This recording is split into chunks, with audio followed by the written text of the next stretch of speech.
Charles Ponzi, an Italian immigrant, is infamous for creating the financial fraud that would forever bear his name, the Ponzi scheme. Born in 1882 in Lugo, Italy, Ponzi's ambition to achieve wealth was fueled by the financial struggles his family faced. These hardships would later influence Ponzi's reckless pursuit of success in the United States. Early life and ambition. Ponzi's early years in Italy were marked by financial stability, but this quickly changed when his family faced a severe decline in wealth. Witnessing his family's struggles instilled in him a desire to escape poverty and achieve financial success. Ponzi's recklessness in his spending habits, even during his youth, would later play a crucial role in his descent into financial fraud. Ponzi's struggles in America. In 1903, Ponzi immigrated to America, eager to escape his past and find fortune. However, his journey was not smooth. He worked various low-paying jobs, such as a dishwasher, clerk, and salesman, but his lavish lifestyle and poor financial decisions left him struggling. His early experiences in America, marked by failure and desperation, eventually led Ponzi to explore more questionable ways of achieving wealth. Discovering the International Reply Coupon, IRC, Ponzi's turning point came when he learned about international reply coupons, IRCs, postal items that could be bought cheaply in one country and sold for more in another due to currency exchange differences. He saw an opportunity to profit through this arbitrage, believing it would lead to quick, high returns. This concept, which seemed simple and legitimate, sparked the idea for Ponzi's scheme, the creation of the Ponzi scheme. In 1919, Ponzi founded the Securities Exchange Company, which would serve as the vehicle for his IRC trading scheme. Ponzi aggressively marketed the investment, promising investors that they could double their money in just a few months. His pitch was incredibly enticing, and many people, from working-class individuals to wealthy investors, flocked to invest in his venture. What they didn't know was that Ponzi wasn't actually generating profits from IRCs. Instead, he was using money from new investors to pay returns to older investors, creating the illusion of success. The growth of the scheme. Ponzi's scheme quickly grew as more people invested in his business, believing in the promise of quick and high returns. The more money he received, the larger the payouts he could offer, which further attracted new investors. However, Ponzi wasn't making money from the IRCs as he claimed. The scheme was operating entirely on funds from new investors, with no actual business activity taking place. The collapse of the Ponzi scheme. As more investors joined, Ponzi's scheme became unsustainable. Eventually, authorities began to investigate, and the truth came to light. Ponzi's fraudulent empire crumbled, and in 1920, he was arrested. The scheme had collapsed under its own weight, leaving many investors bankrupt and disillusioned. Ponzi's name would go down in history as the man behind one of the biggest financial scams of the early 20th century. The legacy of the Ponzi scheme. Ponzi's actions left a lasting impact on the world of finance. His scheme is now the epitome of financial fraud, with the term Ponzi scheme used to describe any investment scam that involves using new investors' money to pay returns to earlier investors. Ponzi's rise and fall serve as a cautionary tale about the dangers of unchecked greed and the allure of quick wealth. Key lessons to learn from Ponzi's scheme. Ponzi's story is more than just about a man's ambition. It serves as a warning about the dangers of financial scams and the importance of financial literacy.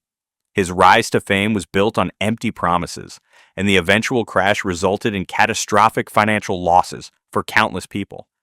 Ponzi's story reminds us that if something sounds too good to be true, it probably is. How Ponzi's story relates to modern-day scams.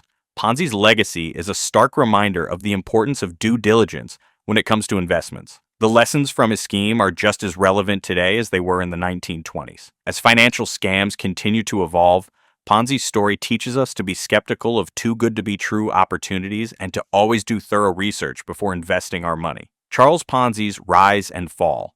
The story of ambition and deception. Charles Ponzi's name has become synonymous with financial fraud, but the story of his life is a fascinating tale of ambition, deception, and tragedy. Born in Italy in 1882, Ponzi emigrated to America with dreams of wealth and success. However, his pursuit of fortune led him down a dark path, ultimately resulting in one of the most infamous financial scams in history, the Ponzi scheme. In this video, we'll explore how Ponzi's scheme started, how he manipulated investors, the investigation that brought him down, and the lasting impact his actions had on the financial world.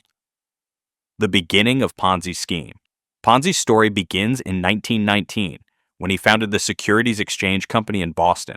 At first glance, his operation seemed legitimate. The company was based on a simple premise: investing in international reply coupons, ERCs, and selling them at a profit. The idea was that these coupons could be bought cheaply in one country and sold for more in another, capitalizing on currency differences.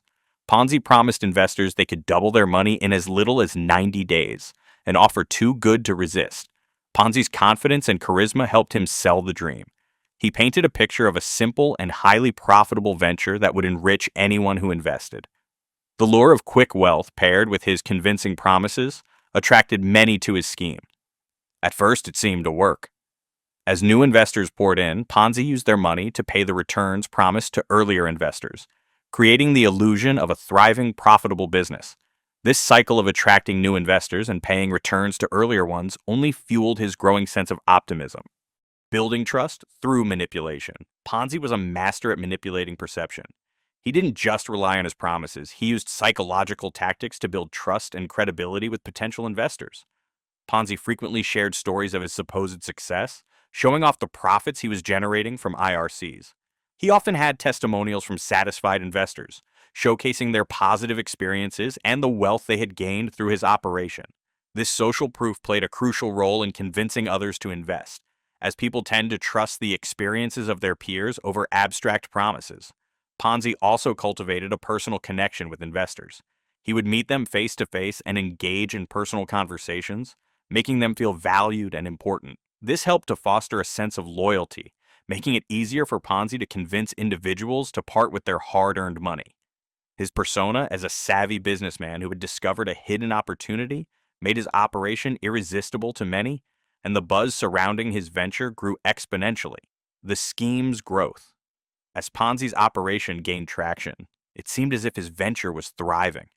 Word of mouth spread quickly, and soon people from all walks of life were eager to invest in his scheme. The promise of doubling their money in 90 days attracted not only working-class individuals, but also professionals and affluent investors. The excitement surrounding Ponzi's scheme led many to view him as a financial genius who had found a foolproof way to generate wealth. However, the truth behind Ponzi's success was far from glamorous. The more money Ponzi received from new investors, the more pressure he faced to pay returns to earlier ones. In order to maintain the illusion of success, Ponzi kept raising the stakes. He offered even higher returns to entice more people into the fold. At this point, the scheme had grown to such a scale that it seemed unstoppable, but the entire structure relied on an unsustainable foundation. New investments were only used to pay returns to earlier investors, a classic hallmark of a Ponzi scheme. The tipping point. Despite the external appearances of success, Ponzi's scheme was on the brink of collapse. As the operation expanded, Ponzi's promises became increasingly extravagant. He needed a constant influx of new investments to keep the scheme running, but as the number of investors grew, so did the pressure. The odds of attracting new investors eventually began to shrink. Ponzi's reliance on fresh capital to maintain the facade of a profitable business became more and more difficult to manage. It was around this time that doubts about Ponzi's operation began to surface. Whispers of concern started to circulate in Boston. Some investors began to question how Ponzi could guarantee such high returns with minimal risk. Others wondered where the money was really going and whether the IRC scheme was legitimate. Ponzi had convinced many that his business was a sound investment, but the cracks in the operation were becoming more apparent. The investigation. The tipping point came in 1920 when the Boston Post, a local newspaper, began to investigate Ponzi's operation. The paper, led by its editor, was skeptical of Ponzi's claims and started to probe deeper into his business practices. Journalists from the Boston Post interviewed former employees, investors, and financial experts, and their findings raised serious questions about the sustainability of Ponzi's scheme. The investigation revealed that Ponzi was using money from new investors to pay returns to earlier investors. This revelation was the smoking gun that exposed his fraudulent activities. The Boston Post published a series of articles detailing the discrepancies in Ponzi's operations, and soon, the public became aware of the massive financial fraud taking place. The exposure of Ponzi's scheme caught the attention of regulatory authorities and law enforcement. The collapse of Ponzi's scheme. In the wake of the investigation, the Massachusetts Secretary of State launched an official inquiry into Ponzi's business practices. The inquiry revealed that Ponzi had misled investors and violated state laws by failing to register his company as a securities dealer. As the investigation progressed, Ponzi's empire began to crumble. In August 1920, Ponzi was arrested and charged with multiple counts of fraud. He was convicted and sentenced to prison, marking the end of his reign as a financial genius. The collapse of his scheme left thousands of investors devastated, many of whom had lost their life savings. The emotional toll on these investors was immense, and the public's trust in the financial system was shattered. The aftermath. The fallout from Ponzi's scheme was far-reaching. Many families faced bankruptcy, and the financial losses were staggering. The impact of Ponzi's actions went beyond individual investors. It shook public confidence in the financial system and highlighted the need for regulatory oversight to protect consumers from similar scams. Ponzi's name became synonymous with fraud, and his story prompted significant changes in how the financial system operated. The scandal led to the introduction of stricter regulations aimed at preventing similar schemes from occurring. Financial transparency and accountability became critical, and Ponzi's case became a cautionary tale for both investors and regulators alike. Ponzi's life after prison. Ponzi was released from prison in 1934 after serving time for his fraudulent activities. However, his time behind bars had done little to rehabilitate him. His reputation as a con artist was tarnished, and he struggled to reintegrate into society. Despite his past, Ponzi attempted to start new ventures, but his previous crimes made it nearly impossible to gain the trust of investors. In 1938, Ponzi was arrested once again for attempting to defraud a new group of investors. Ponzi's criminal history caught up with him, and he was eventually deported to Italy in 1939. The life he had once envisioned was now far beyond his reach. He returned to Italy, where he lived in obscurity, relying on the kindness of friends and former acquaintances. His final years were marked by poverty and isolation, and Ponzi died in 1949 in a poor hospital in Rio de Janeiro, Brazil. Ponzi's story is a tragic reminder of the consequences of unchecked ambition. His rise and fall demonstrate how greed and the desire for quick wealth can lead individuals to make unethical decisions that have far-reaching consequences. Ponzi's psychological manipulation of investors shows how easily people can be swayed by promises of easy money, especially when presented with charisma and a sense of trust. Ponzi's story also serves as a powerful lesson about the importance of skepticism and due diligence in investment opportunities.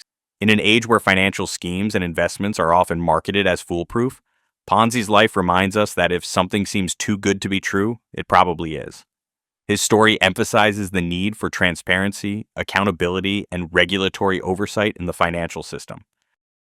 Charles Ponzi's life is a cautionary tale of ambition, deception, and the consequences of pursuing wealth at any cost.